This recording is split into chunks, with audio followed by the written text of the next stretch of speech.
Hey everyone, ever been locked out of your own files? Or maybe your app crashes with weird access denied errors? Even though you're the admin, you're not alone. Broken permissions can turn a simple task into a nightmare. But fixing it doesn't have to be hard. With Cloudways, you can reset file and folder permissions in seconds. No command line, no tech headaches.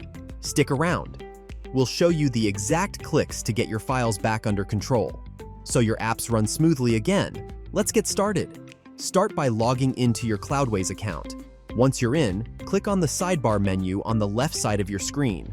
From the menu, click on My Applications. Find and select the application you want to protect. This will open the application management page. In the left menu, click on Application Settings.